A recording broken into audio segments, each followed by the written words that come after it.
أما بعد فأعوذ بالله من الشيطان الرجيم. بسم الله الرحمن الرحيم. وتعاونوا على البر والتقوى ولا تعاونوا على الإثم والعدوان واتقوا الله إن الله شديد العقاب. صدق الله العظيم.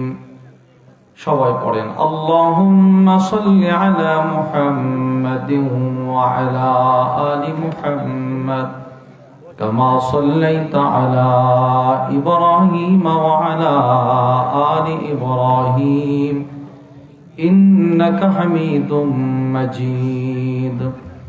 اللهم بارك على محمد وعلى آل محمد كما باركت على إبراهيم وعلى آل إبراهيم إنك حميد مجيد. الحمد لله.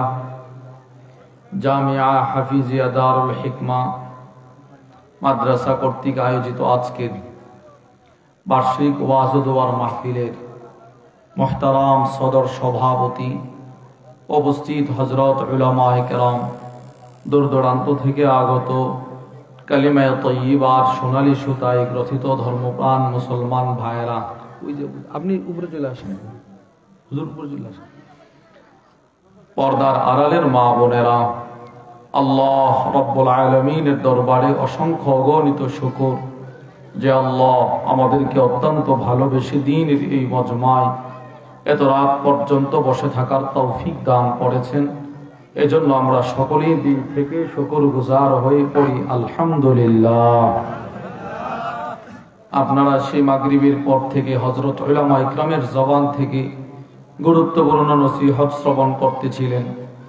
আমি আপনাদের সামনে বসে কোরআনুল কারীমের একখানা আয়াতে কারীমার অংশ বিশেষ আল্লাহ রব্বুল আলামিনের দয়া তার অনুগ্রহে আমার তিলাওয়াত করার সৌভাগ্য হয়েছে, আপনাদেরও শ্রবণ করার সৌভাগ্য হয়েছে। এই আয়াতে কারীমার অংশকে সামনে নিয়ে কোরআন হাদিসের আলোকে গুরুত্বপূর্ণ একটি বিষয়ে কিছু কথা বলার আশা রাখি। ওমা তৌফিকি ইল্লা বিল্লাহ। আল্লাহ রব্বুল আলামিন বলনে ওয়ালা শ্রবণ করনে ওয়ালা উভয়কে আমল ইখলাসের সাথে বলার শ্রবণ করার তৌফিক দান করেন, পড়েন আমিন। প্রিয় ভাইয়েরা আমার পঠিত আয়াতের ভেতরে আল্লাহ পাক যেই বিষয়টার প্রতি আমাদেরকে দিক নির্দেশনা দিচ্ছেন সে বিষয়টি হলো পরস্পর সহযোগিতা করা, পরস্পর একে অপরকে সহযোগিতা করা। কোনো ফ্যামিলি একজন আরেকজনকে সহযোগিতা করা ছাড়া চলতে পারে না। কোনো এলাকা একে অপরকে সহযোগিতা করা ছাড়া চলতে পারে না। কোনো দেশ একে অপরকে সহযোগিতা করা ছাড়াও চলতে পারে না। এজন্যই দেখবেন এক দেশ আরেক দেশকে সহযোগিতা পাঠায়। এক দেশে ভূমিকম্প হয়েছে তো বিভিন্ন দেশের মানুষ ওই দেশে ত্রাণ পাঠায়, সহযোগিতা পাঠায়, পাঠায় না বলেন? সহযোগিতা। এই পরস্পর সহযোগিতার কি গুরুত্ব ইসলামে, এটা আজকে আমরা শুনবো, বুঝবো। আল্লাহ রব্বুল আলামিন পরস্পর সহযোগিতার গুরুত্ব কোরআনে দিয়েছেন, নবীজি হাদিসে দিয়েছেন, ইসলামে এটার গুরুত্ব আছে। পরস্পর সহযোগিতার গুরুত্ব বোঝাতে গিয়ে শাইখুল ইসলাম আল্লামা ইবনে তাইমিয়া রাহিমাহুল্লাহ বলেন, আলাল ইনসান আন ইয়াকুনা মাকসুদুহু নাফআল খালক।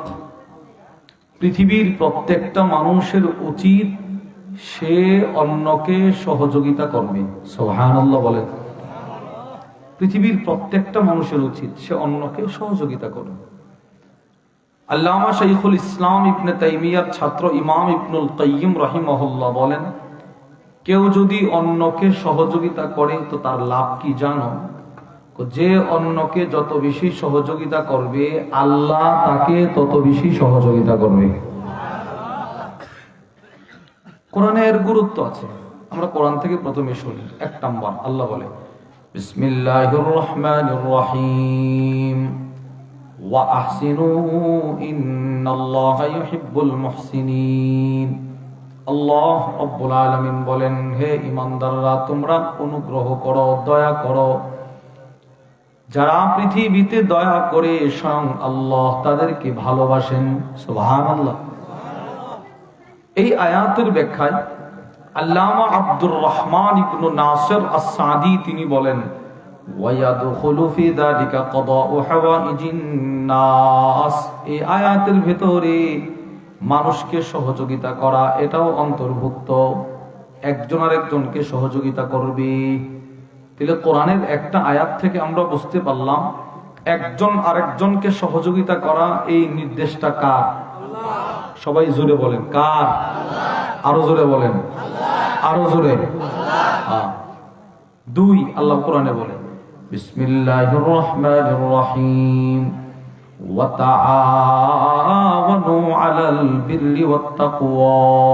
আল্লাহ রাব্বুল আলামিন, আমার বান্দা বান্দীরা, তোমরা নেক কাজে সহযোগিতা করো, তাকওয়া অর্জনে সহযোগিতা করো। এই আয়াতের ব্যাখ্যায় তাফসীর কুরতুবীর মধ্যে এসেছে, قال ابن عباس رضي الله تعالى عنه, হযরত আব্দুল্লাহ ইবনে আব্বাস সহ অনেক মুফাসসিররা বলেন, ইন্নাল্লাহ আযজা ওয়া জাল্লা ইয়া'মুরু ইবাদাহুল মুমিনিন বিল মুআওয়ানা। আল্লাহ পৃথিবীর সব মুমিনকে আদেশ করলেন, তোমরা একজন আরেকজনকে সহযোগিতা করো। সুবহানাল্লাহ। 2টা আয়াত থেকে কি বুঝলেন? পরস্পর সহযোগিতা করা এই নির্দেশটা আল্লাহ। বলেন, কার? আল্লাহ। এবার আসেন আমরা কিছু হাদিস থেকে শুনব। 1 নাম্বার সহিহ আত-তারগীব ওয়াত তারহীবের বর্ণনা। وعن عبد الله بن عمر رضي الله تعالى عنهما قال, হযরত আব্দুল্লাহ ইবনে উমর থেকে বর্ণিত, তিনি বলেন, قال رسول الله صلى الله عليه وسلم, নবীজি বলেন, আহাব্বুন নাসি ইলাল্লাহ আনফাউহুম লিন-নাস। নবীজি বলেন, দুনিয়াতে ওই মানুষটা আল্লাহর কাছে সবচাইতে প্রিয় যে মানুষটা দুনিয়াতে অপর মানুষকে বেশি সহযোগিতা করে। সুবহানাল্লাহ। দুনিয়াতে যে অন্যকে বেশি সহযোগিতা করবে সে তত আল্লাহর কাছে প্রিয়। 2 সিলসিলাতুল আহাদিসিস সহিহার বর্ণনা। وعن أبي هريرة رضي الله تعالى عنه قال, হযরত আবু হুরায়রা থেকে বর্ণিত, তিনি বলেন, قال رسول الله صلى الله عليه وسلم, আল্লাহর রাসূল বলেন, খায়রুন নাস, মানুষের মধ্যে সর্বশ্রেষ্ঠ মানুষ হলো ওই মানুষ আনফাউহুম লিন-নাস, যে মানুষটা অন্য মানুষকে বেশি সহযোগিতা করে। সুবহানাল্লাহ। বুঝছেন? আল্লাহর কাছে সবচেয়ে প্রিয় কে? দুনিয়াতে যে বেশি সহযোগিতা করে। মানুষের মধ্যে সর্বশ্রেষ্ঠ কে? নবী বলেন, যে দুনিয়াতে বেশি সহযোগিতা করে। 3 মানুষকে সহযোগিতা করা এটা সরাসরি আমার নবীজির সিফত। সুবহানাল্লাহ বলেন না? আরে সবাই বলেন না সুবহানাল্লাহ। বুঝছেন বিষয়টা? মানুষকে সহযোগিতা করা এটা সরাসরি আমার নবীজির সিফত, নবীজির গুণ, নবীজির বৈশিষ্ট্য। রাসূল মানুষকে খুব সহযোগিতা করতেন। নবী যে মানুষকে সহযোগিতা করতেন এর দলিল শুনেন। বুখারী শরীফের 3 নম্বর হাদিসের মধ্যে আছে, নবীর উপরে ওহী নাজিল হওয়া শুরু। নবীজি মানসিকভাবে ভেঙে পড়ছেন। রাসূল বলতেছে, খাদিজা, আমার শরীর অসুস্থ। তো আম্মা জান খাদিজাতুল কুবরা নবীকে বলে, ইয়া রাসূলুল্লাহ তুইনু আলা নওয়াইবিল হক, আপনি অনেক কষ্ট নেবেন না, আল্লাহ আপনাকে কষ্ট দিবে না। কেন? আপনি না আপনার ঘরের চতুর্পাশে, বাড়ির চতুর্পাশে যারা, তাদের কেন আপনি সহযোগিতা করেন? সুবহানাল্লাহ বলেন।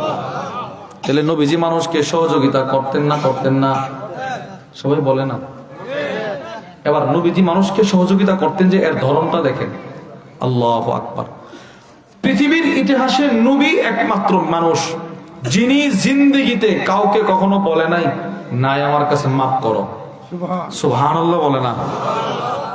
আমি আপনি কিন্তু অনেক সময় টাকা থাকলেও মিজাজ গরম থাকলে একবার দিছে, আবার চাইছে, দিছে, আবার চাইছে, তোর সরা ক্ষেত্রে আমরা কিন্তু ধমক দিই। নাই, মাফ করো, বলি না লজ্জা পাইতেছে, বলে না যেন। আমরা না বললে আমরা বলি, বলেন না, আমরা বলি না। এটা কি করি, মাফ করো বলি না, অনেক ধমক দিই। রসুল নবীজির গোটা জিন্দেগিতে কখনো কাউকে বলে নাই আমারে মাফ করো। নবীজির জিন্দেগিতে নাই শব্দ নাই, বুঝছেন?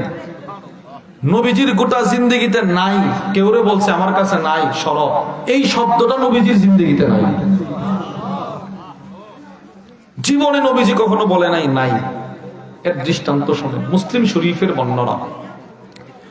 وعن جابر بن عبد الله رضي الله تعالى عنهما قال হযরত জাবির ইবনে আব্দুল্লাহ থেকে বর্ণিত, তিনি বলেন মা সুইলা রাসূলুল্লাহ সাল্লাল্লাহু আলাইহি ওয়াসাল্লাম শাইআ ফাকালা লা। হযরত জাবির বলেন আমার নবীর কাছে কেউ কিছু চাইলে নবীজি কখনো বলতেন না নাই। নবীজি কখনো বলতেন না আমার কাছে নাই, মাফ করো, এটা নবীজি কখনো বলতেন না। সুবহানাল্লাহ। তাহলে নবীজি কি করতেন? রাসূলের কাছে যখন যে যা চাইতো, যখন যে যা চাইতো, বলেন তো, বলেন, যখন, সবাই বলেন, যখন যে যা চাইতো নবীজি দিয়ে দিত। সুবহানাল্লাহ। যে যা চাইছে নবীর কাছে আছে তো নবী দিয়ে দিত। এটা বোঝানোর জন্য আপনাদেরকে আমি কয়েকটা দৃষ্টান্ত শোনাই। 3টা দৃষ্টান্ত শোনেন। দৃষ্টান্ত নম্বর 1, বুখারী শরীফের বর্ণনা।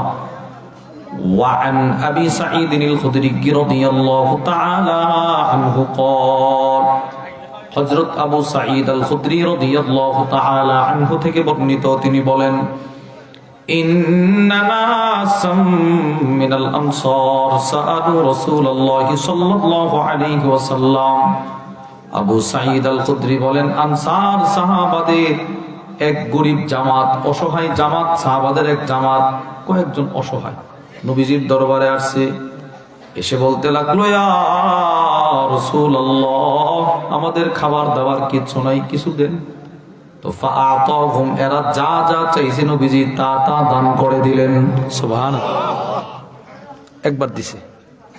সুম্মা সাআলু, আবার নবীর কাছে তারা চাইছে, ফাআতাহুম, নবীজি আবার দান করলেন। সুবহানাল্লাহ। হুজুর আপনি উপরে আসেন, আপনি উপরে আসেন, আসেন উপরে আসেন, আয়েন না উপরে, আরে আয়েন না, আমি তো এখন দেখছি হুজুরে, উপরে আসেন। নবীজি সাল্লাল্লাহু আলাইহি ওয়াসাল্লামের কাছে চাইছে তো নবীজি দিছে। দেখেন, বুঝেন হাদিসটা, বুঝেন। একবার চাইছে, একবার কথা বলে না, আরে একবার চাইছে নবীজি, একবার কি করছে?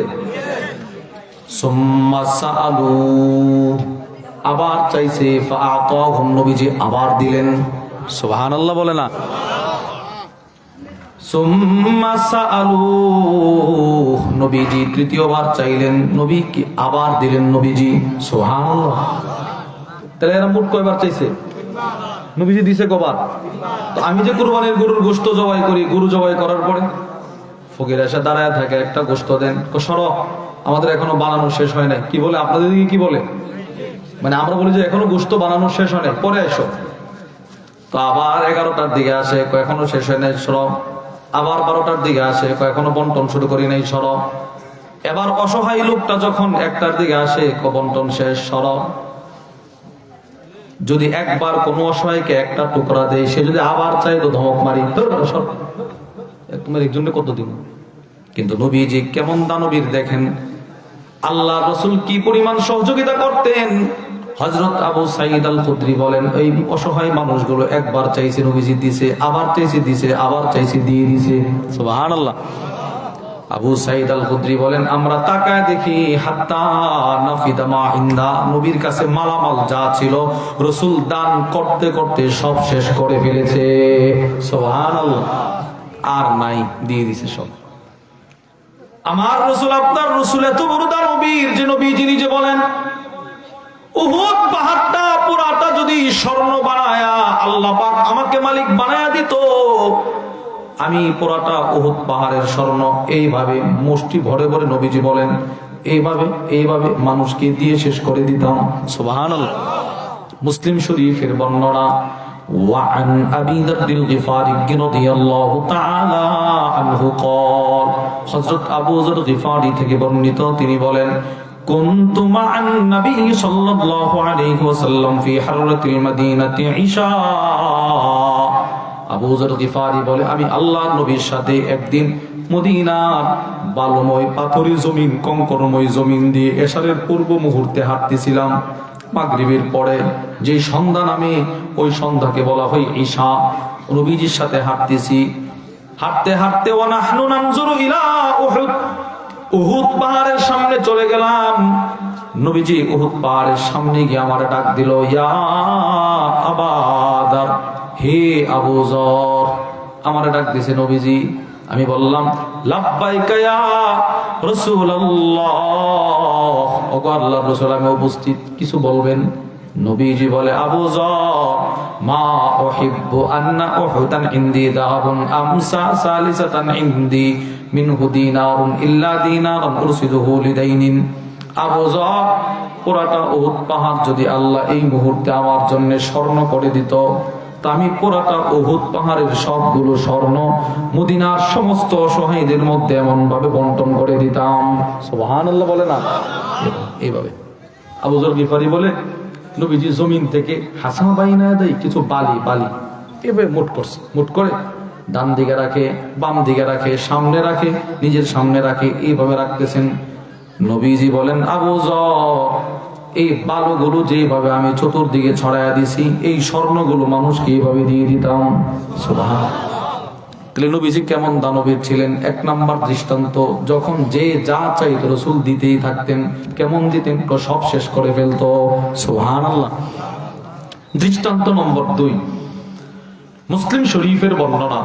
وعن أنس بن مالك رضي الله تعالى عنه قال হযরত আনাস ইবনে মালিক থেকে বর্ণিত তিনি বলেন আন্না রাজুলান সাআলান নবী সাল্লাল্লাহু আলাইহি ওয়াসাল্লাম গনামান বাইনা জাবালাইন হযরত আনাস বলেন এক ব্যক্তি নবীজির দরবারে আসলো এসে বলতে লাগলো ইয়া রাসূলুল্লাহ ওই যে আরবের দুইটা পাহাড় দেখা যায় কহা দুইটা পাহাড়ের মাঝখানে যেই পরিমাণ বকরির জায়গা হয় ওই পরিমাণ বকরি এখন আমারে দান করেন সুবহানাল্লাহ বলে না একটু চিন্তা করেন তো কি পরিমাণ বকরি আরবের পাহাড়গুলো কি ছোট না বড় বড় ইয়া রাসূলুল্লাহ দুইটা পাহাড়ের চিপায় দুইটা পাহাড়ের মাঝখানে যেই পরিমাণ বকরির জায়গা হয় ওই পরিমাণ বকরি আপনি আমারে দান করেন হযরত আনাস বলে আমরা আশ্চর্য হয়ে গেলাম নবীজি কি তাকে এই পরিমাণ বকরি আবার দান করবে নাকি কিন্তু আশ্চর্য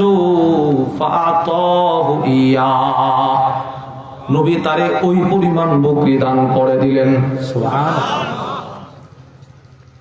কতগুলো বকরি দিয়েছে জানেন এই হাদিসের ব্যাখ্যায় আল্লামা মুহাম্মদ ইবনে সালেহ আল উসাইমিন তার বিখ্যাত মুসলিম শরীফের শরহ সহিহ মুসলিম ইবনে উসাইমিনের মধ্যে লেখেন আরবের পাহাড়গুলো যতটা উঁচু একটা বকরির কাঁধে আরেকটা রেখে দিলে এই আরবের পাহাড়ের উঁচু পর্যায়ে চলে যেত মানে এতগুলো বকরি দিছে এতগুলো বকরি ফাআতা কওমাহু এবার সে সবগুলো বকরির মালিকানা নিয়ে নিজের সম্প্রদায়ের কাছে আসলো এলাকায় আসছে এসে বলতে লাগলো আয় কওম হে আমার সম্প্রদায় আসলিমু তারা তাড়াতাড়ি কালিমা পড় কেন রে এর বক্তব্যটা শুনেন সে বলে ফাওয়াল্লাহ আল্লাহর কসম ইন্না মুহাম্মাদ লা ইউতি আতা মা ইয়াখাফুল ফাক পৃথিবীর ইতিহাসে নবী মুহাম্মদুর রাসূলুল্লাহ সাল্লাল্লাহু আলাইহি ওয়াসাল্লাম একমাত্র ব্যক্তি যে এমন ভাবে দান করে নিজে ফকির হয়ে যাওয়ার ভয় করে না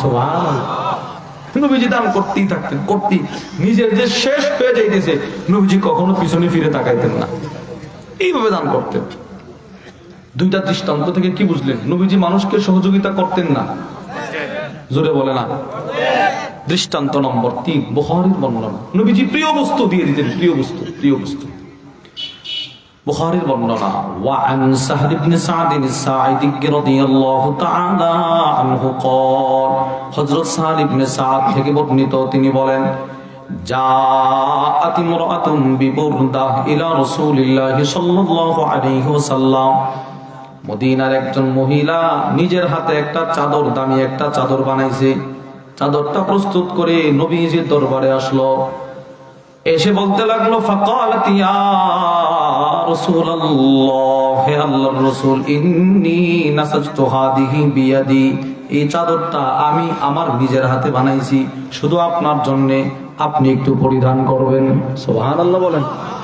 এটা আপনার জন্য, রাতে দিন না ঘুমায়া কষ্ট করে শুধু আপনার জন্য বানাইছি, আমি আমার সর্বোত্তম চেষ্টা চালাইছি, সুন্দর করে বানাইছি, যদি একটু গ্রহণ করতে নিতাম। সাহাবারা বলে ফাআখাযাহান নবী সাল্লাল্লাহু আলাইহি ওয়াসাল্লাম মুহতাজান ইলাইহা, নবীজি চাদরটা মহিলার কাছ থেকে এমন ভাবে গ্রহণ করছে যে নবীর বড় প্রয়োজন ছিল, নবীজির খুব দরকার, এই একটা ভাব নিয়ে তার কাছ থেকে গ্রহণ করছে। মূলত নবীজির কোনো দরকার ছিল না। এখন সে যে বলছে এত কষ্ট করে বানাইছে আপনার জন্য, নবী যদি বলতো ঠিক আছে রেখে যাও, কিন্তু তার দিলটা খুশি হইতো না। নবীজি এমন ভাবে নিছে, মহিলা চিন্তা করলো দেখছো নবীর এখন খুব প্রয়োজন ছিল, ভালোই কইছে আমি এখন বানায় নিয়ে আসছি। মহিলার দিল ঠান্ডা হয়ে গেছে, সে খুশি হয়ে গেছে, আমার তো নবীজি এমন ভাবে গ্রহণ করছে, সাদরে গ্রহণ করছে। এবার সাহাবারা কি বলে জানেন? সুম্মা খারাজা ইলাইনা রাসূলুল্লাহ সাল্লাল্লাহু আলাইহি ওয়াসাল্লাম ওয়া ইন্নাহা ইজার, নবীজি নতুন চাদরটা শরীরে পেঁচায়া নবীজি সাহাবাদের মজমায় আসলেন। ফাকালা রাজুলুম মিনাল কওম, এক সাহাবী রাসূলের মজমা থেকে দাঁড়ায় বলতে লাগলেন, ইয়া রাসূলুল্লাহ, আমি বড় অসহায়, আমি চাদর নাই, শরীরটা ঢাকার মতো কোনো কাপড় আমার নাই, শীতের রজনীতে বড় কষ্ট করি, আপনার চাদরটা যদি আমাকে হাদিয়া দিয়ে দিতেন তো আমার জন্য ভালো হতো। নবীজি বললেন, নাম ঠিক আছে, চাদরটা আমি তোমাকে দিয়ে দিব। সুবহানাল্লাহ বলেন তো, চাদরটা পুরাতন না নতুন? সবাই বলে না, বুঝতেছেন হাদিস? মাত্র না মহিলা দিয়ে গেল চাদরটা। নবীজি এবার দেখ, রাসূল তারে বলতেছে ঠিক আছে একটু বসো, আমি দিয়ে দিচ্ছি। নবীজি দেওয়ার ধরনটা দেখেন, নবীজি ইচ্ছা করলে খইলা দিতে পারতেন না। সাহাবারা বলেন সুম্মা রাজা, নবীজি ঘরে গেলেন, ফাতাওয়াহা, রাসূল নিজের হাতে নিজে ভাঁজ করে সুন্দর করে চাদরটা তারে হাদিয়া দিয়ে দিয়েছেন। সুবহানাল্লাহ, নিজে সুন্দর করে ভাঁজ করছে, সুন্দর করে ভাঁজ করছে, যেই রকম ভাবে আসছিল ওইভাবে সুন্দর করে ভাঁজ করে তারে দিয়েছে, যেন তার দিলটা খুশি হয়। সে তো চাদর পাইছে, সে খুশি কাকে বলে? কিন্তু সব সাহাবারা এই লোকটারে ধমকাই দিয়েছে। ফাকালা লাহুল কওম মা আহসানতা, সবাই বলে বেটা কাজটা তুমি ঠিক করো নাই, কাজটা তুমি ঠিক করো নাই। কেন ভাই, কি করছি? সাআলতাহা ইয়া, তুমি নবীর কাছে চাদরটা কেন চাইলা? তুমি কেন চাইলে এটা? তুমি তো 2-4 দিন পরেও চাইতে পারতা, মাত্র একজন হাদিয়া দিছে নতুন, না নবী 2-4 দিন পরও এরপরে চাইতো। তোমারও সহ্য হলো না, তুমি সাথে সাথে চেয়ে বসছো। এখন সব সাহাবারা যে চাদর চাইছে তারে কি বলে দেখেন, লাকাদ আলিমতা আন্নাহু লা ইয়ারুদ্দু সাইলা, মিয়া তুমি ভালো করে জানো নবীজির কাছে কেউ কিছু চাইলে নবীজি তাকে খালি হাতে ফেরত দেয় না। সুবহানাল্লাহ বলে না? বুঝে না, হাদিস বুঝে নাই। বুঝছেন কথাটা? কি বুঝছেন? সব সাহাবারা যে চাদর চাইছে তারে বলতেছে তুমি জানো না যে নবীজির কাছে কেউ কিছু চাইলে নবীজি ওই ব্যক্তিরে খালি হাতে কখনো ফেরত দেয় না। সুবহানাল্লাহ বলে না? এখনো বুঝছেন হাদিস? আমি আবার বলি, সব সাহাবারা ওই চাদরওয়ালারে বলতেছে তুমি জানো না নবীর কাছে কেউ কিছু চাইলে নবীজি তারে খালি হাতে ফেরত দেয় না, যে যেটা চাইছে নবীজি সাথে সাথে দিয়ে দিত। এটা তুই তো জানোস না? তো জানি, তো তুই চাইলি কেন? তুই বেটা তুই 2-4 দিন পরে চাইতি, নবীজি মাত্র পরিধান করছি এটা। এও সকলের সামনে চায়া পড়ছে। এখন ওই চাদরওয়ালা চোখের পানি ছেড়ে কান্না শুরু করছে। সে কি বলে জানেন? ওয়াল্লাহ, আল্লাহর কসম, মা সাআলতুহু ইল্লা লিতাকুনা কাফানি ইয়াউমা আমুত। ও আমার সাহাবায়ে کرام ভাইরা শোনো, নবীজির কাছ থেকে চাদরটা আমি এই জন্য চাই নাই যে চাদরটা পরিধান করে রাস্তায় হাঁটবো। তো কেন চাইলা?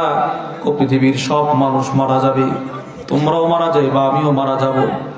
আমি আমার মৃত্যুর পূর্বে আমার পরিবারকে বলে যাব, আমার যেদিন ইন্তেকাল হয়ে যাবে বাজারের সাধারণ কোনো কাফন দিয়ে যেন আমার লাশ না পেছানো হয়, আমাকে যেন বাজারের কোনো সাধারণ কাফন দিয়ে কাফন পরানো না হয়। আমি আমার পরিবারকে বলে যাব, যেদিন আমি দুনিয়া ছেড়ে চলে যাব ওই দিন যেন রসুলের হাদিয়ার চাদরটা দিয়ে আমার জিন্দেগির শেষ কাফনের কাপড়টা পরানো হয়। হতে পারে নবীজির চাদর যদি আমার শরীরে পেঁচানো থাকে, আমাকে আল্লাহ পাক হিসাব নিকাশ করবেন না। হযরত সাহাল ইবনে সাদ বলেন, এই সাহাবীর যেদিন ইন্তেকাল হয়ে গেল, আমি তার কবরের সামনে গিয়ে দেখি ফাকানাত কাফানাহু, তার শরীরে ছিল নবীর হাদিয়ার চাদর। এই হাদিস থেকেও কি বুঝলেন? নবীজি মানুষকে প্রিয় বস্তু সহযোগিতা করতেন না করতেন না? নবীজি সাল্লাল্লাহু আলাইহি ওয়াসাল্লামের কাছ থেকে শিখছে এটা সাহাবারা। সবচাইতে দামি সাহাবা সিদ্দিক আকবর, তিনিও মানুষকে সহযোগিতা করতেন। মানুষকে যে কি পরিমাণ সহযোগিতা করছে এটা পরের কথা, তিনি যে নবীকে কি পরিমাণ সহযোগিতা করছে, আল্লাহু আকবার। নবীজির একটা বক্তব্য শুনেন, বুখারী শরীফের বর্ণনা। وعن أبي الدرداء رضي الله تعالى عنه قال, হযরত আবু দারদা রাদিয়াল্লাহু তাআলা আনহু থেকে বর্ণিত, তিনি বলেন, এই এখানে কথা বলতেছি, এই যে কথাটা বেশি হইতেছে, এই শুরু থেকে কথা বলতেছি। কুনতু জালিসান ইনদান নবী সাল্লাল্লাহু আলাইহি ওয়াসাল্লাম, হযরত আবু দারদা বলেন, আমি একদিন নবীজির দরবারে বসা। ইয আকবালা আবু বকর সিদ্দিক, তাকায় দেখি সিদ্দিক আকবর আখিদাম বিতরফি সাওবি, এইভাবে সিদ্দিক আকবর নিজের জামাটা এইভাবে উপরে উঠায়া রাগ নিয়া নবীজির দরবারে ঢুকতেছে। নবীজি বলেন, আম্মা সাহিবুকুম ফাকাদ গামারা, ও সাহাবারা, তোমাদের এই ভাই, তোমাদের এই সাথী আবু বকর, চেহারা দেখেই বোঝা যাচ্ছে কোথাও কোনো ঝগড়া করে আসছে, রাগ, কোথাও কোনো তর্ক বিতর্ক করে আসছে, মনোমালিন্যতা করে আসছে। সিদ্দিক আকবরের দিকে আমি বুঝতেছি। নবীজি বলেন, ফাসাল্লামা, সিদ্দিক আকবর নবীজির দরবারে ঢুকলেন। ঢুকে বলতে লাগলেন, ইয়া রাসূলুল্লাহ, আপনার ধারণা ঠিক আছে। কার সাথে করছো? ইন্নী বাইনি ওয়া বাইনা ইবনুল খাত্তাব শাইউন, আমার আর উমরের মাঝখানে একটু মনোমালিন্যতা হয়েছে, আমার আর উমরের মাঝখানে একটু মনোমালিন্যতা, তর্ক, কথা কাটাকাটি হয়েছে। সিদ্দিক আকবরের আখলাক কত সুন্দর। সিদ্দিক আকবর এবার নবীকে বলে, ইয়া রাসূলুল্লাহ, আপনি আবার ভাববেন না দোষ উমরের। ফাসরাতু ইলাই, উমরের সাথে আমার যে একটা কথা মনোমালিন্যতা হয়েছে, মূল অপরাধটা আমি আবু বকরের। সুবহানাল্লাহ, দেখছেন, নিজের অপরাধী বানাইছে, নিজেরে। ইয়া রাসূলুল্লাহ, যেহেতু অপরাধটা আমার, সুম্মা নাদিমতু, ঘটনাস্থলে আমি নিজেকে নিজে লজ্জিত করলাম, আমি নিজে লজ্জিত হইলাম। ফাসালতুহু আইয়াগফিরালি, আমি উমরের কাছে ক্ষমা চাইলাম, ভাই উমর, অপরাধ যেহেতু আমার, তুমি আমারে মাফ করে দাও। ফাআবা আলাইয়া, কিন্তু উমর আমারে মাফ করে নাই, রাগিলা মানুষ তো, আমারে মাফ করছে না। ফাআকবালতু ইলাইক, এজন্য আমি আপনার কাছে আসলাম, ঘটনার ঘোষণাইলাম। আল্লাহ রাসূল দাঁড়িয়ে বলতে লাগলেন, ইয়াগফিরুল্লাহু লাকা ইয়া আবা বকর। নবীজি বললেন, আল্লাহ আমার আবু বকরকে আপনি মাফ করে দেন। সুবহানাল্লাহ। নবীজি এই কথাটা 3 বার বলছি, 3 বার। বলেন কতবার? আল্লাহ আমার আবু বকরকে মাফ করে দেন, আল্লাহ আমার আবু বকরকে মাফ করে দেন, আল্লাহ আমার আবু বকরকে মাফ করে দেন। এই হলো নবীজির দরবারের ঘটনা। ওই দিক দিয়ে হযরত উমর, সুম্মা ইন্না উমর নাদিমা, উমর ইবনুল খাত্তাবের রাগ নিয়ন্ত্রণে আসলো, রাগ ঠান্ডা হয়েছে। উমর চিন্তা করে, হায় হায়, আমি তো কাজটা ঠিক করি নাই। আবু বকর সিদ্দিকের মতো ব্যক্তি আমার কাছে ক্ষমা চাইলো, তারে ক্ষমা করি নাই, না, কাজটা আমি ঠিক করি নাই। ফাআতা মানজিল আবি বকরিন, দৌড়ে আবু বকর সিদ্দিকের বাড়িতে গেল। ফাসাআলা আসমা, আবু বকরিন গিয়ে প্রশ্ন করলো, সিদ্দিক আকবর আপনি কি ঘরে আছেন? ফাকালু লা, সিদ্দিক আকবরের ঘরের সদস্যরা জবাব দেয়, না না, সিদ্দিক আকবর তো ঘরে নাই। উমর বুঝতে আর বাকি নাই যে এখন নবীজির দরবারে আছে। ফাআতা ইলা নবী সাল্লাল্লাহু আলাইহি ওয়াসাল্লাম, হযরত উমর ইবনুল খাত্তাব একটা দৌড় দিয়ে নবীজির দরবারে চলে গেলেন। তো নবীর দরবারে আবু বকর সিদ্দিক এখনো আছে না নাই? আছে, কিন্তু সাহাবারা বসা। হযরত আবু দারদা বলেন, হযরত উমর যেই মাত্র নবীর দরবারে ঢুকতেছে, নবীজি হযরত উমরের চেহারাটা দেখা ফাজাআলা ওয়াজহুন নবী সাল্লাল্লাহু আলাইহি ওয়াসাল্লাম ইয়াতামাআ, নবীজির চেহারা লাল হয়ে গেছে। উমরের দেখে রাসূল রাগে চেহারা লাল। নবীজির চেহারা এতটাই লাল, আবু দারদা বলেন হাত্তা আশফাকা আবু বকর, নবীজির চেহারা দেখে সিদ্দিক আকবরের মতো সাহাবী থরথর করে কম্পন শুরু করে দিল, কাঁপতেছে, এইভাবে কাঁপতেছে। ফাজাসা আলা রুকবাতাই, আসামি যেইভাবে বসে সিদ্দিক আকবর সেইভাবে নবীজির সামনে হাঁটু গেড়ে বসলো। এবার বসে দেখেন এখনো উমরে বাঁচানোর জন্য সিদ্দিক আকবর রাদিয়াল্লাহু আনহুমা কি বলে দেখেন, সিদ্দিক আকবর বলে ইয়া রাসূলুল্লাহ, ওগো আল্লাহর রাসূল, ওয়াল্লাহি আনা কুনতু আযলিম, নবীজি উমরের উপর আপনি রাগ হবেন না, উমরের কোনো দোষ নাই, সব দোষ আমি আবু বকরের। সুবহানাল্লাহ, সব দোষ আমার, সব দোষ আমার, কথাটা দুইবার বললেন। নবীজির আর বুঝতে বাকি রইল না, সিদ্দিক আকবর উমরে বাঁচাইতে চায়। এবার আল্লাহর রাসূল চোখের পানি ছেড়ে দিলেন, সুবহানাল্লাহ বলেন। নবীজি চোখের পানি ছেড়ে দিয়ে দাঁড়ায় ছোট্ট একটা ভাষণ দিলেন। নবীজি বলতে লাগলেন ইন্নাল্লাহ বা'আসানি ইলাইকুম ফাকুলতুম কাযাবতা, ও মদিনার সাহাবারা, ও পৃথিবীর মানুষ, আল্লাহ তাআলা যেদিন আমাকে নবী করে তোমাদের মধ্যে পাঠিয়েছিল তোমরা সকলে বলেছিলাম আমি মিথ্যুক, আমি মিথ্যুক। উসমান বলেছিলাম মিথ্যুক। ওমর তুমি তো আমার মাথা কাটার জন্যও দাঁড়ায় গেছিলা। পৃথিবীর সব মানুষ যেদিন আমাকে মিথ্যুক মিথ্যুক বলে তীর মারতেছিল, ওই দিন যেই মানুষটা আমারে প্রথম সাক্ষাতে বলেছিল আপনি সত্যবাদী, ওই মানুষটা হলো আমার আবু বকর। সুবহানাল্লাহ। নবীজি বলেন আমার আবু বকর শুধু আমাকে সত্যবাদী বলে নাই, ওয়াসানি বিনাফসিহি ওয়া মালি, আমার আবু বকর আমাকে জানে মালে সহযোগিতা করেছে। সুবহানাল্লাহ।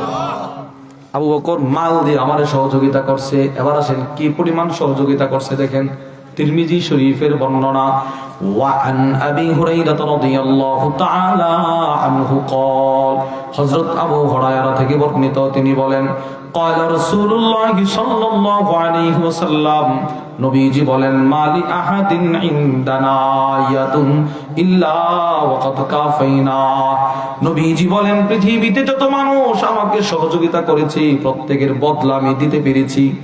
যে যত সহযোগিতা আমাকে করেছে প্রত্যেকের বদলা আমি দিয়ে দিছি।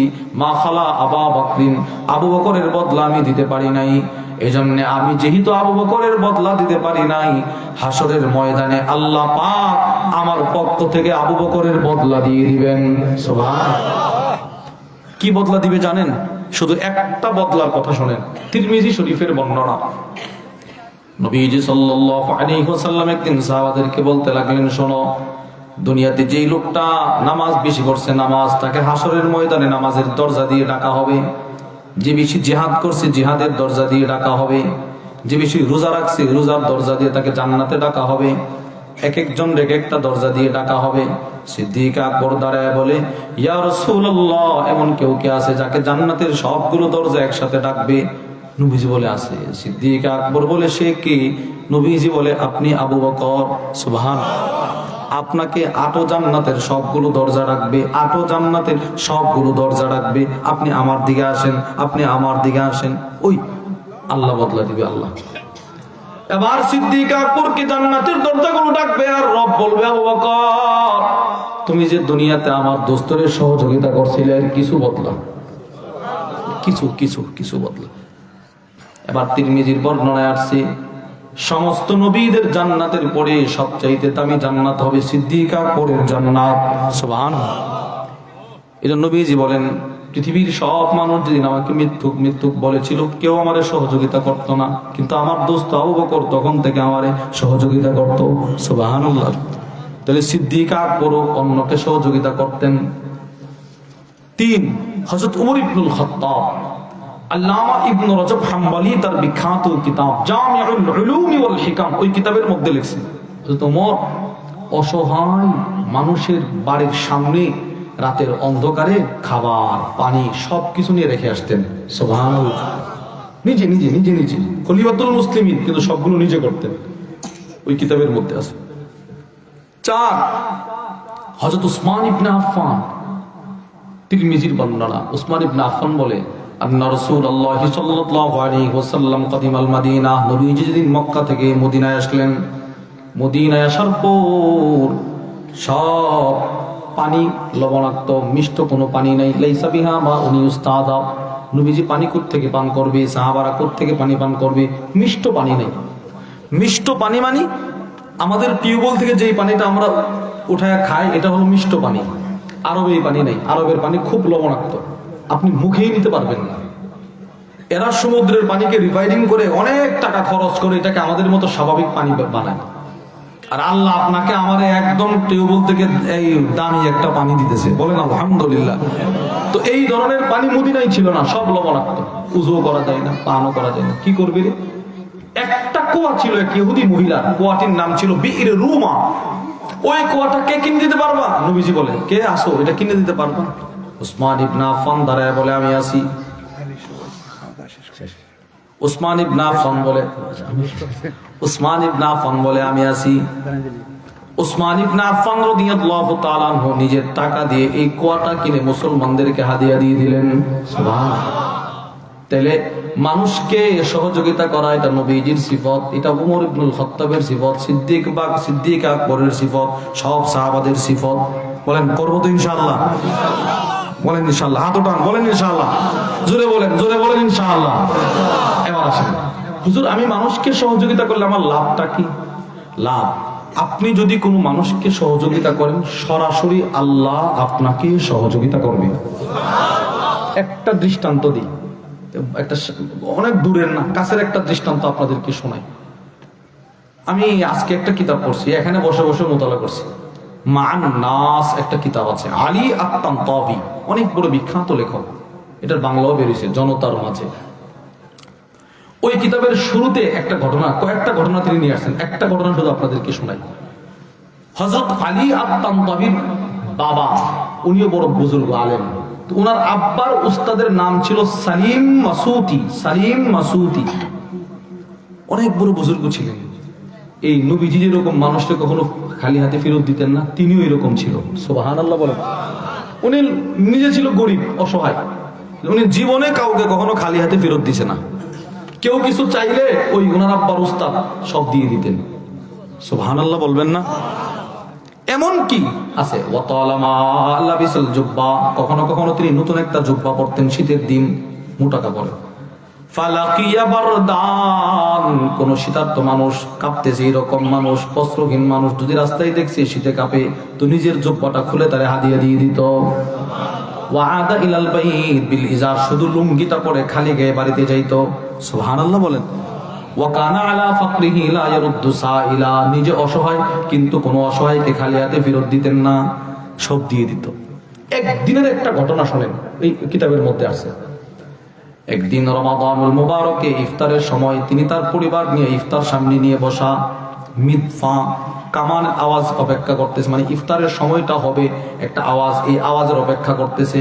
আমাদের দেশের অবস্থা অনুযায়ী আজানের অপেক্ষা করতেছে, মানে মাইক দিয়ে বলবে হে ইফতারের সময় হয়েছে, আমরা যেটা করি আর কি।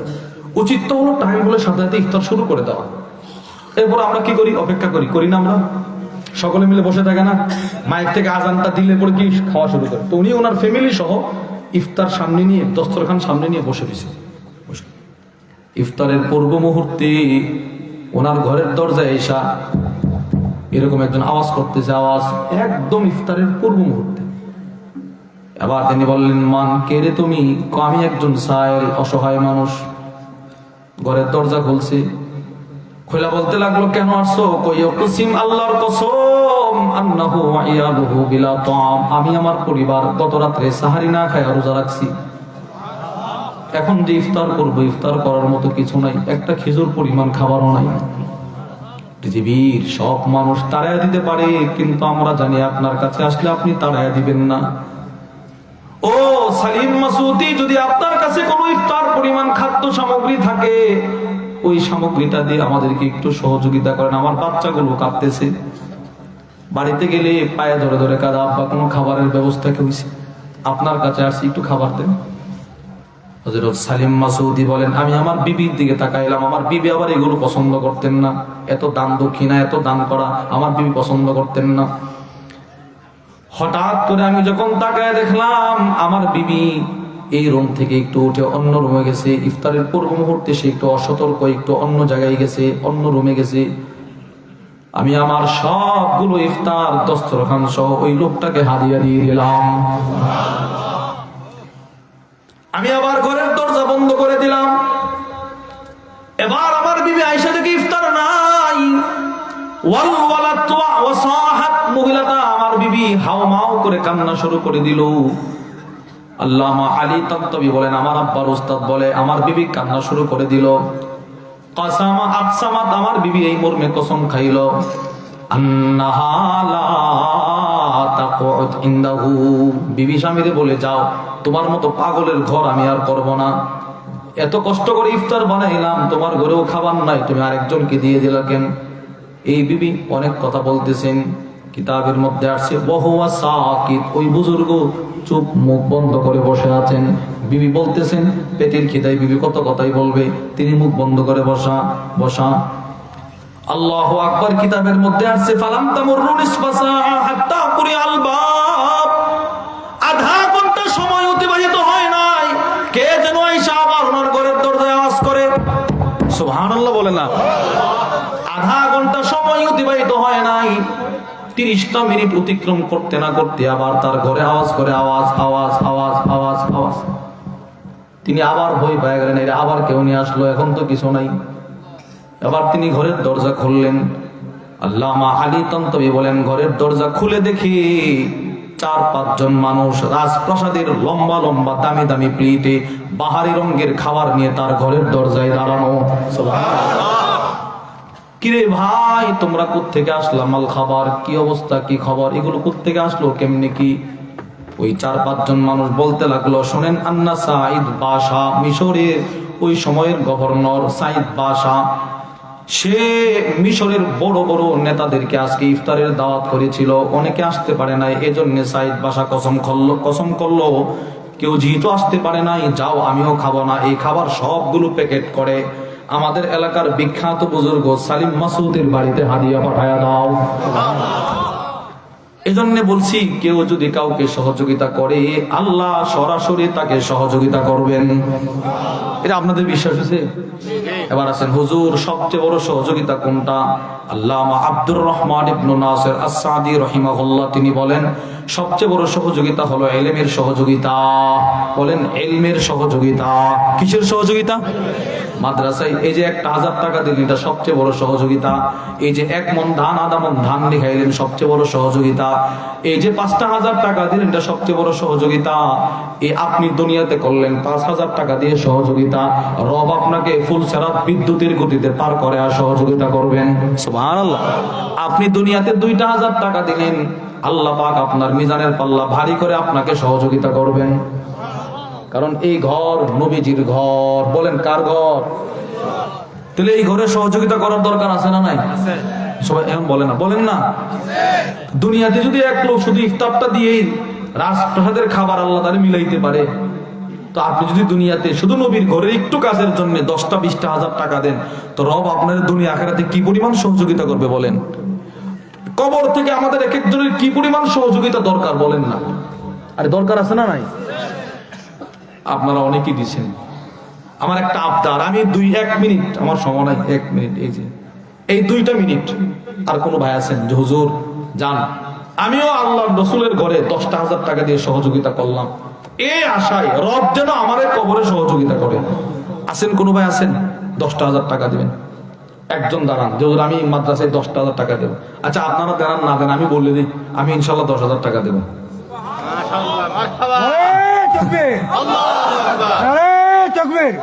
আমি কি দিব 10,000? আমার শায়েখ আল্লামা মুফতি মুশতাক নবী কাসেমী, এই আল্লাহর বান্দা বলতে পারে। ওনারা বলেন চুপি চুপি কি দিয়ে গেছে, এখানে কি পরিমাণ দিছে? 1 লাখ। বলেন না আলহামদুলিল্লাহ। 1 লক্ষ হুজুর দিয়ে গেছে, 1 লক্ষ। আলহামদুলিল্লাহ আবার বলেন। তো এই মাদ্রাসা কি হুজুরের না আপনাদের? কিন্তু হুজুরের তো জায়গায় জায়গায় মাদ্রাসা, এরপরে আল্লাহর বান্দা এখানে সহযোগিতা করছে। একটা মানুষ, একটা লোক বলেন হুজুর আল্লাহ বাঁচাইলে আপনি 1 মাস পরে দেন, 2 সপ্তাহ পরে দেন, হুজুর আমি 10,000 টাকায় মাদ্রাসায় দিব। একটা মানুষ বলেন, আল্লাহ আপনি আপনার বান্দাকে আপনার শান মতো বদলা দিয়ে দেন। আপনি দিবেন 10,000, আল্লাহ আপনার আল্লাহর শান মতো দিব। একটা মানুষ বলেন, একটু খুশি খুশি বলেন। একজন বললে আমি মাইক ছেড়ে দিব, চলে যাবো। বলেন। আমাদের আল্লামা শাইখুল হাদিস আল্লামা মুতালিব হোসেন সালি, অনেক বড় আলেম দ্বীন, কুমিল্লা থেকে আসছে হজরত, অনেক দূর থেকে হজরত, খাওয়া দাওয়া প্রায় শেষ, এখন চলে আসবে। একজন বলেন 10,000 টাকা দেন, বলেন বলেন, একটু খুশি খুশি বলেন। আছে, এই হবিগঞ্জে আছে আলহামদুলিল্লাহ, বহু মানুষ এরকম আছে। একটু খুশি খুশি বলেন, কোনো ভাই আছেন 10,000 টাকা দিবেন? 10,000 অথবা 5,000 টাকা, একটু বলেন, খুশি খুশি বলেন। আল্লাহ আপনি ব্যবস্থা করে দেন, বলেন না আমিন। জোরে বলেন, জোরে বলেন আমিন। আল্লাহ এখন যে বান্দা আপনার নবীজির ঘরের জন্য 10,000 টাকা 5,000 টাকা লেখাবে, আপনি তার কবর নাসর সব সহজ করে দেন, বলে বলেন আমিন। একজন বলেন, আছেন কেউ? আমি শুধু একজন। মাশাআল্লাহ, মাশাআল্লাহ, লিল্লাহি তাকবীর। জোরে আওয়াজ দেন মিয়া, লিল্লাহি তাকবীর। আপনি দেখছেন আমার হুজুর। ভাইয়ের নামটা কি ভাই? কে হাত উঠেছিলেন ভাই?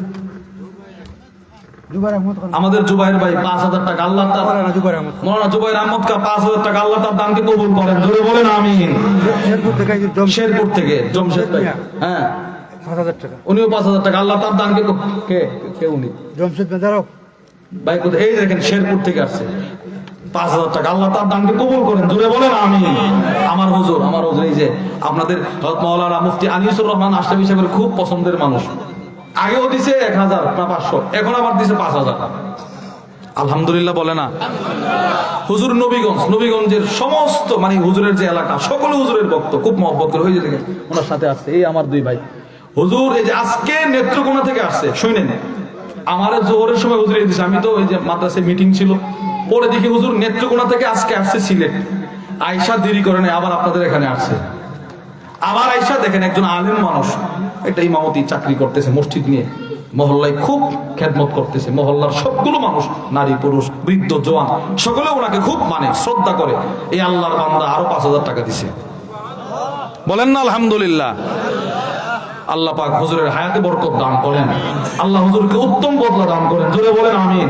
এই বছর আল্লাহর বান্দা রমজানে উমরা করবেন, আল্লাহ ওনার উমরার বিষয়টাকে সহজ করে দেন, বলেন আমিন। জি আরেকজন ভাই বলেন, মাশাআল্লাহ, আল্লাহ আপনাদেরকে, আল্লাহ ওনারা ওনাদের সাধ্য মতো দিয়েছে, আপনি আপনার শান মতো বদলা দিয়ে দেন, মাশাআল্লাহ। জি ভাই সিদ্দিক ভাই, আল্লাহু আকবার, আল্লাহ আবু বকর সিদ্দিকের সাথে জান্নাত দান করেন, বলেন আমিন। আমাদের সিদ্দিক আহমদ খান ভাই 5,000 টাকা, আল্লাহ তার দানকে কবুল করেন আমিন। আল্লাহ দানের খবর শোনার মদিনা পৌঁছে দেন। ভাই তো আপনার হুজুর, এই হুজুরের সাথে আছে, এই আল্লাহর বান্দা আসার বরকত দেখছেন ভাই, একবার দিছে আবার দিছেন। আল্লাহ আমার এই ভাই সহ আমার আরেক ভাই আছে ওখানে, আল্লাহ ওনাদের সকলকে কবুল করেন, জোরে বলেন আমিন। আল্লাহ ওনাদেরকে জানেমালে বরকত দান করেন, আল্লাহ সুস্থতার নিয়ামত দান করেন, আল্লাহ আমার হুজুরের হায়াতে বরকত দান করেন। জি আল্লাহ সিদ্দিক ভাইয়ের দানকে কবুল করেন, জোরে বলেন আমিন। জি আর কেউ আছেন? একটু খুশি বলেন। শেষ, আপনাদেরকে বিরক্ত করতেছি আর কি, আমরা দূর থেকে আসছি, বিরক্ত হইতেছি না, আপনাদেরকে একটু বিরক্ত করতেছি, এটা মাদ্রাসার জন্য, আমার জন্য। মাশাআল্লাহ, খুশি খুশি। আর কেউ আছেন? ফারুক আহমদ সাদকপুর, তার ছেলে সৌদি গেছে, সুস্থ থাকতো 1,000। আল্লাহ আমাদের ফারুক আহমদ সাহেব, ওনার ছেলে সৌদি গেছে, আল্লাহ যেন সুস্থ রাখেন, উনি 1,000 টাকা দিবেন, বলেন আলহামদুলিল্লাহ। আল্লাহ ওনার ছেলেকে সুস্থতার নিয়ামত দান করেন, বলেন আমিন। আল্লাহ এই পর্যন্ত যারা 1 টাকাও দিছে, আল্লাহ ওনারা তো ওনাদের সাধ্য মতো দিছে, আল্লাহ আপনি আপনার শান মতো বদলা দান করেন। জি আমাদের আরেক ভাই, আমার হুজুর, উনি গত কয়েকদিন আগে হুজুরের বাসায় আমরা কি বলে মাহফিল করে আসছি, অনেক মেহমানদারি করছে, হুজুর দিয়েছেন 500, আল্লাহ হুজুরের দানকেও কবুল করেন, জোরে বলেন আমিন। হাফিজ রাফি 1,000 টাকা, আমাদের হাফেজ রাফি 1,000 টাকা, আল্লাহ তার দানকে কবুল করেন, জোরে বলেন আমিন। ওখানে এক ভাই হুজুর, আল্লাহ দানের খবর শোনার মদিনা পৌঁছে, আল্লাহ তো পৌঁছাইতেছেন, আমরা বলি কি আবেগে বলি, আল্লাহ প্রত্যেককে উত্তম থেকে উত্তম বদলা দান করেন, জোরে বলেন আমিন। জি আর কেউ আছেন ভাই? একটু খুশি খুশি বলেন। আর কোনো ভাই আছেন? এনাম খান সাদকপুর 1,000 টাকা, আমাদের এনাম খান ভাই সাদকপুর 1,000 টাকা, আল্লাহ ওনার দানকে কবুল করেন আমিন। আল্লাহ জানেমালে বরকত দান করেন, আল্লাহ সুস্থতার নিয়ামত দান করেন। হাফিজ মুফতি লুকমান আহমদ, হাফেজ মাওলানা মুফতি লুকমান আহমদ সাহেব 1,000 টাকা, আল্লাহ ওনার দানকেও কবুল করেন, বলেন আমিন। আল্লাহ জানেমালে বরকত দান করেন, আল্লাহ সুস্থতার নিয়ামত দান করেন, আল্লাহ জিন্দা মুর্দা সকলকে মাফ করে দেন। জি আর কোনো ভাই আছেন? একটু খুশি খুশি বলেন। আর আছেন কোনো ভাই? শেষ, একটু দেখেন একটা কথা বলি, আমার আব্বা আমার মাদ্রাসা হুজুরে গেছিল কয়েকদিন আগে, বিরাট বড় সম্মেলন হয়েছে, এই মসজিদ দোতলার কাজ। তো আমার আব্বা সবসময় কালেকশন করার আগে জুমার সময় শুধু তারা এই কথাটা বলে যে ভাই আল্লাহর ঘর, নবীর ঘর, আল্লাহ রসুলের দোয়ার বরকতে কাজ হয়ে যাবে, তো আমি যদি না দেই আমি বঞ্চিত হইলাম। কোনদিন মসজিদের কাজ কি বন্ধ থাকতে দেখছেন আপনারা? হইতেছে, কিন্তু হয়ে যাবে এটা, কিন্তু আমি দিলে আমি সাহাল, আমি সৌভাগ্যবান, হাসরের ময়দানে এটা আমার পুঁজি হবে, পুঁজি হবে, এটা হাসরের ময়দানে আল্লাহর ব্যাংকে জমা হইতেছে। আর কোনো ভাই আছেন? বলেন, একটু খুশি খুশি বলেন। শেষ, মাশাআল্লাহ, মাশাআল্লাহ। জি নাম সরাজ মিয়া কত 1000 টাকা। আলমপুর সরাজ মিয়া আলমপুর 1000 কি শরফ মিয়া সাহেব আলমপুর 1000 টাকা। আল্লাহ ওনার দানকে কবুল করেন, আমিন। আল্লাহ জানে মালে বরকত দান করেন, আল্লাহ সুস্থতা নিয়ে সরফরাজ দুরানগর এক মন্দার সরফরাজ উনি 1 মণ দান, আল্লাহ ওনার দানকে কবুল করেন, আমিন। আল্লাহ জানে মালে বরকত দান করেন, আল্লাহ আপনি আপনার মতো উত্তম বদলা দান করেন। জি ভাই, আর কেউ আছেন? খুশি খুশি বলেন আবু বিলাল ভাই, সকলে বলেন আলহামদুলিল্লাহ। ছাত্র উস্তাদ তাহমিদের তাহমিদের উস্তাদ, জি বাপ বাপ, ফারুক মিয়া জি মাস্টার সাহেব আমার বাপ মাস্টার সাহেব কত আগে ভাষা দিছেন এখন ও উনি আগে দিছে 5 এখন 5 10। আল্লাহ ওনার দানকে কবুল করেন, বলেন আমিন। লিল্লাহে তাকবীর, জোরে বলেন লিল্লাহে তাকবীর, বলেন আল্লাহু আকবার, বলেন। হযরত মাওলানা মুফতি মুতাওয়ালিব হোসেন সালি সাহেবের আগমন হবিগঞ্জের পক্ষ থেকে অনেক বড় আলেমে দ্বীন আপনাদেরকে নিয়ে গুরুত্বপূর্ণ নসিহত পেশ করবেন। হযরতের ছেলে, আপনারা শুনছেন এর আগে একজন মেহমান বলছে আজকে 25 দিন যাবত নিখোঁজ। আল্লাহ পাক যেন আমার ভাতিজাকে তার আম্মা আব্বার কোলে ফিরিয়ে দেয়, সকলে বলেন আমিন। আল্লাহ হযরতকে সবর ইখতিয়ার গ্রহণ করার সবরে জামিল ইখতিয়ার করার তৌফিক দান করেন, বলেন আমিন। ইনশাআল্লাহ হযরত আমাদেরকে নিয়ে গুরুত্বপূর্ণ নসিহত পেশ করবেন, আমরা সকলে বলবো। রাকিব সুইদাবাদ এক মন্দার দাদার মাগফিরাত রাকিব সৈয়দাবাদ 1 মণ দান, দাদার মাগফিরাতের জন্য আল্লাহ কবুল করেন, আমিন।